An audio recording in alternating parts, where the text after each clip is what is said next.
Evening descended upon the quiet valley of Willowmere, tinting the clouds with deep violet shades.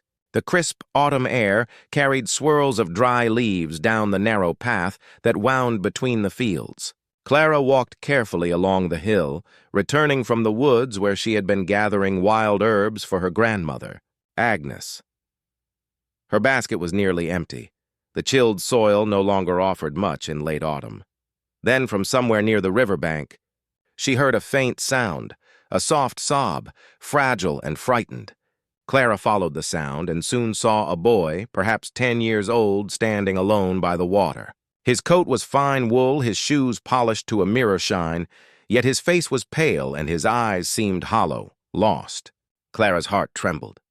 She gently took his cold hand and guided him toward her small cottage at the edge of the forest. The boy hesitated at first, but then allowed her to lead him, silent and weary. When they arrived, Grandmother Agnes looked startled but quickly understood. This child needed warmth more than words. Clara lit a candle, crushed a few herbs, and pressed a soothing compress over his eyes. He shivered at first, then slowly relaxed as a trace of warmth spread through him. That night marked the beginning of a strange and tender friendship. Over the following weeks, Clara cared for the boy, who spoke of a grand house in the city, vast, cold, and silent. There were chandeliers and marble floors, but no laughter. Step by step, under Clara's care, he began to see light again, not just with his eyes, but within his heart.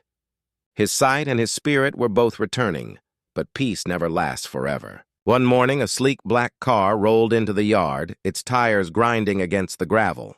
2 men in formal coats stepped out, envoys of the boy's father, Lord Alistair Wren. "Where is the child?" one of them asked sharply. "He's not just a patient," Clara replied with quiet strength. "He's healing." Despite her words, they took the boy away. As the car door closed, he turned toward her, his eyes glowing softly. "I can see the light," he whispered. A year passed.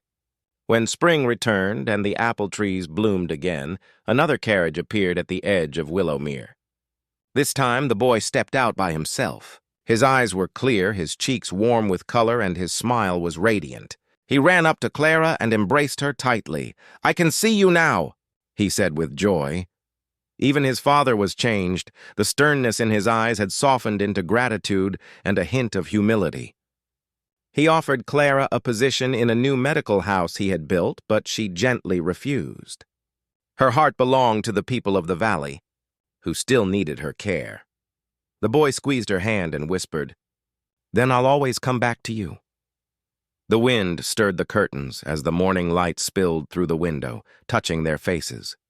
Clara realized that she had not only restored the boy's sight, but had rekindled the warmth in his soul. From that day on, the villagers called her the girl who brings light.